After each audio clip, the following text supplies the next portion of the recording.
কোন পার্টির নিয়ে আইছে? মতি কি? সুনামগঞ্জের মধ্যনগর উপজেলার ২ নং দক্ষিণ বংশীকুণ্ডা ইউনিয়নের হাটপাঠন গ্রামের এক নারীকে জনসম্মুখে মারধরের ঘটনাকে ভিন্ন খাতে প্রবাহিত করার জন্য গত ৩১শে জানুয়ারি হাটপাঠন গ্রামের মতিলাল সরকারের সাথে একই গ্রামের এক নারীর সাথে অনৈতিক সম্পর্ক আছে উল্লেখ করে বিভিন্ন প্রিন্ট ও অনলাইন পোর্টালে মধ্যনগরে নারীর মামলায় গ্রামবাসীকে হয়রানির শিরোনামে প্রকাশিত মিথ্যা সংবাদের তীব্র নিন্দা ও প্রতিবাদ জানান মতিলাল সরকার। প্রতিবাদ লিপিতে তিনি দাবি করেন, প্রকাশিত সংবাদে তাকে জড়িয়ে যে তথ্য প্রকাশ করা হয়েছে তা সম্পূর্ণ মিথ্যা, বানোয়াট উদ্দেশ্য প্রণোদিত। এর তীব্র প্রতিবাদ ও নিন্দা জানিয়ে মতিলাল সরকার বলেন, প্রকৃত ঘটনা হলো পূর্ব শত্রুতার জের ধরে ওই নারীকে পরিকল্পিতভাবে স্বপন বিকাশ সহ এরা কয়েকজন মিলে ওই নারীকে আমাদের গ্রামের সার্বজনীন কীর্তনের আসর থেকে চুলের মুঠি ধরে টেনে মন্দিরের বাহিরে নিয়ে সবাই মিলে এলোপাতাড়ি কিলঘুষি শুরু করে। পরে আমি সহ গ্রামের কয়েকজন মিলে স্থানীয় বংশীকুণ্ডা বাজারে ডাক্তারের কাছে নিয়ে যাই। পরে বাজার থেকে ফিরে এসে এই ঘটনার প্রতিবাদ জানাই। ওই নারীকে ন্যায় বিচার পাইয়ে দেওয়ার জন্য বিভিন্নভাবে চেষ্টা করায় আমার বিরুদ্ধে ওই নারীকে নিয়ে এমন সংবাদ প্রকাশ করে। মূলত ওই নারী আমার মামাতো বোন হয়।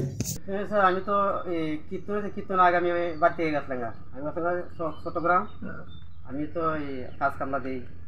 তারপরে কীর্তনের সময় তারে মারধর করছে, মারধর করার আমার কানো ফোন দিছে, আমি আলাপ করছি যে কী হয়েছে, যে আমার মারধর করছে, যে কে মারছে, যে স্বপন, রিপন, বিকেশ, কৃষ্ণদন, এই অতুল আর শঙ্কর মারধর করছে।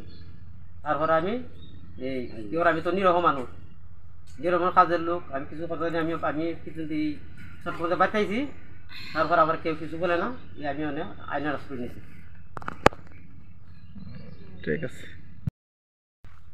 দাদা, আপনার কি নাম জানি? পরিমল সরকার।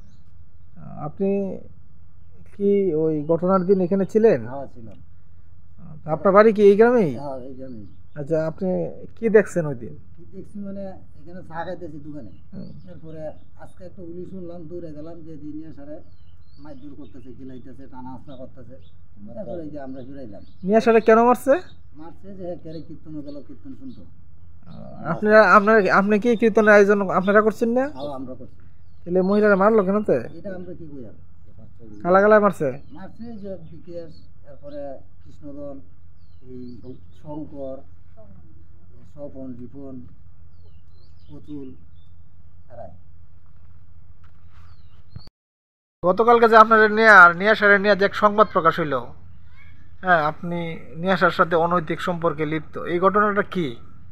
এই ঘটনাটা আমি গ্রামের একজন সাধারণ মানুষ হিসেবে আমি গ্রামের যদি 5 জন 100 করে গ্রামের মধ্যে 5 জনকে ডাকে, আমি একজন ডাকার সত্ত্বে আমি সত্য কথা কইতে গিয়ে, সত্য ন্যায়ের বিচার এটার গিয়ে নিন্দা জানাইতে গিয়ে আজকে আমার উপর এই মিথ্যা অপপ্রচার চালাচ্ছে এই দুষ্টকারীরা, বুঝছেন। আর এই যে টনিক সরকার, সে এই ঘটনাস্থলে সে আওয়ামী লীগের একটা পদে আছে, সে এই কীর্তনের পরে, কীর্তনের আগে সে ভারত চলে গেছে। এখন কীর্তন তো আইসা এখন ভারত থেকে আইসা সে এটাকে নিয়ে গুলিয়ন তৈরি করে এই আসামিগণের সাথে এটা ষড়যন্ত্র করে আমার উপর মিথ্যা প্রবঞ্চনা চালাচ্ছে। এখন আপনি এটা কি চান? আমি এটা সুষ্ঠু ন্যায় বিচার চাই। এই মহিলার কেন এইভাবে হাজার হাজার লোকের সামনে কীর্তনের মাধ্যমে এরা আমরা 120 গড়ের গ্রামের এলাকাবাসীর সামনে এই নির্যাতন করলো। আমরা অনেকের কাছ থেকে রিসিট দিই, নিমন্ত্রণ দিই, হিন্দু মুসলিম সবার কাছ থেকে টাকা নিয়ে আমরা এরা নিমন্ত্রণ দিয়েছি। এটার মধ্যে আমি ফিরাইতে গিয়ে আমাকে সহিতে আমাকে মানানো এরা 5-6 জন এই মহিলাকে নিয়ে, একটা বাচ্চা ছিল কীর্তনের পার্টির, এই বাচ্চাটারও তলে পালাই দিয়েছি। ওকে, কোন মন্দিরে বই আসলাই? কোন কীর্তন? আশ্রমে। আর কি হইছে না? ওইসে পরে একটা পাইছি চাইয়া দেখি নিয়া সারে 2-4টা নিতে পারা। কালাগালায় একটা স্বপন, রিপন, এটা নাম বিকেশ, আর এই নাম আমার এটা 2টা নিতে পারা। পরে আমার সারা গেছে, আমার সারা কইছে কি নিয়ে মারছে মহিলারে? হ্যাঁ মারছে, ছেলেমুলে। ছেলেমুলে। হ্যাঁ, আর গলাত একটা চেইন আছে, হ্যাঁ চেইনটাও তো হয় বুঝি, তারা ই নিল না মা বিক্রি করলো, চিহ্ন নাই।